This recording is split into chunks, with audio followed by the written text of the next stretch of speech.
राजस्थान विधानसभा चुनाव 2023 को लेकर खास खबर। सागवाड़ा विधानसभा क्षेत्र से चुनावी विश्लेषण को लेकर एक बार फिर से हाजिर हूं। नमस्कार, मैं जितेंद्र सिंह चौहान और आप देख रहे हैं सागवाड़ा लाइव न्यूज।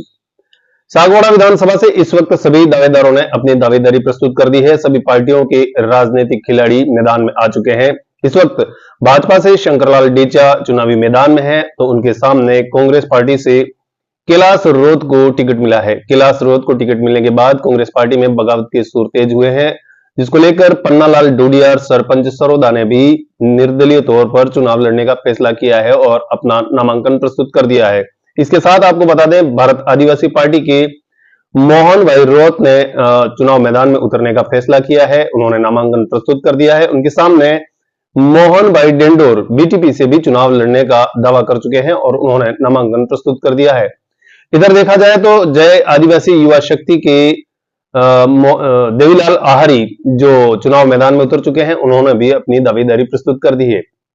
इसके अलावा देखा जाए तो छोटे मोटे दल और भी हैं जिन्होंने दावेदारी प्रस्तुत की है। अब हम विश्लेषण करते हैं चुनावी सागवाड़ा का। तो यहां पर देखा जाए तो इस वक्त जिस तरह से चुनावी माहौल क्रिएट हुआ है, उसको देखते हुए भाजपा के शंकरलाल डेचा काफी प्रभावशाली माने जा रहे हैं और उनका जो चुनावी बिगुल है वो भी बच चुका है। काफी विधानसभा में जाकर लोगों से मुलाकात कर रहे हैं। लेकिन देखा जाए तो यहाँ पर भारत आदिवासी पार्टी जो है वो भी कम प्रबल नहीं है, वो भी बहुत ही दावेदारी रखती है और अच्छी पकड़ मजबूत बनाए हुए है। लेकिन उनके सामने समस्या ये है कि इस वक्त भारत आदिवासी पार्टी और उसके सामने बीटीपी और एक और पार्टी जय आदिवासी युवा शक्ति के तौर पर तीन जो पार्टियां हैं, क्षेत्रीय पार्टियां, ये भी चुनाव लड़ रही हैं, जिसको लेकर भारत आदिवासी पार्टी को थोड़ी समस्या आ सकती है।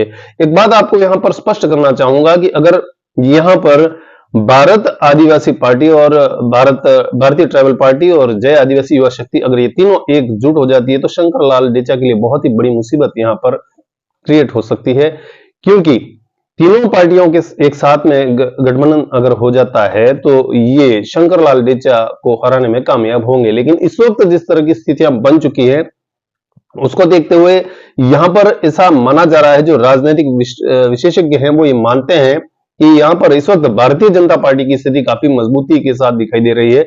और जिस तरह से मैंने आपको बताया, राजनीतिक जो विशेषज्ञ वो मानते हैं कि ये तीनों पार्टियां, भारत आदिवासी पार्टी और भारतीय ट्राइबल पार्टी और जय आदिवासी युवा शक्ति, ये तीनों एक साथ एकजुट हो जाती हैं तो भाजपा की स्थिति खराब हो सकती है यहां पर। क्योंकि पिछले विधानसभा चुनाव में भारतीय जनता पार्टी के शंकरलाल डेचा को टिकट मिली थी और उनके सामने अनीता कटारा बागी तौर पर चुनाव लड़ी थी और कुछ महज 4-5 हजार वोटों के अंतराल से जो है शंकरलाल डेचा हार गए थे। दूसरे नंबर पर आए थे वो, और अनीता कटारा कम से कम 10,000 वोट लेके चली गई थी, तो उसकी वजह से शंकरलाल डेचा को हार का सामना करना पड़ा था यहाँ पर। लेकिन इस बार उनके सामने कोई बागी तौर पर खड़ा नहीं हुआ है और सबसे बड़ा प्लस पॉइंट ये है कि बागी तौर पर उनके सामने कोई खड़ा नहीं है। इसके अलावा भारत आदिवासी पार्टी और भारतीय ट्राइबल पार्टी, इसके अलावा जय आदिवासी युवा शक्ति, ये तीन दल यहां पर चुनाव लड़ रहे हैं। इनके लिए एक मजबूती प्रदान कर रहा है। अगर ये तीनों दल एक साथ हो जाते हैं तो इनको समस्या खड़ी हो सकती है। इसके अलावा आपको बता दूं, भारतीय जनता पार्टी की बात करें, इसके बाद हम कांग्रेस की बात करें।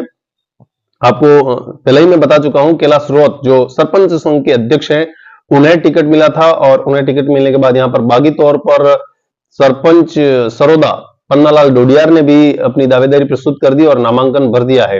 ये दोनों एक दूसरे के खिलाफ जा रहे हैं, तो यहां पर कांग्रेस का जो वोट बैंक है वो एक तरह से कटता हुआ नजर आ रहा है। तो कांग्रेस की स्थिति यहां पर पिछले विधानसभा चुनाव में तीसरे नंबर पर थी, लेकिन इस बार कह नहीं सकते ये कौन से नंबर पर जाएगी। कांग्रेस के लिए यहां पर निश्चित तौर पर देखा जाए तो स्थिति बहुत ही खराब होने वाली है, क्योंकि खेमे में बटी हुई कांग्रेस कहीं ना कहीं अपने आप को अकेला असहाय महसूस कर रही है। लेकिन भारतीय जनता पार्टी की स्थिति काफी मजबूत दिखाई दे रही है।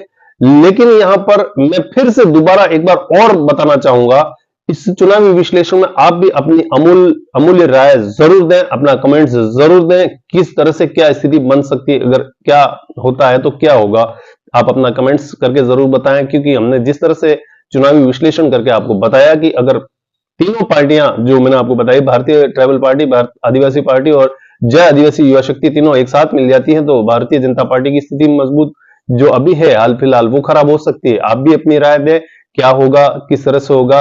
जब विधानसभा चुनाव 2023 का 3 दिसंबर को परिणाम आएगा तो ऊंट किस करवट बैठेगा, आपकी राय जरूर दें। सागवाड़ा लाइव न्यूज ब्यूरो से जितेंद्र सिंह चौहान की चुनावी विश्लेषण स्पेशल रिपोर्ट। धन्यवाद। सागवाड़ा लाइव न्यूज, जी हां, लेटेस्ट खबर पाने के लिए चैनल को सब्सक्राइब कीजिए, वीडियो को लाइक कीजिए और शेयर कीजिए। धन्यवाद।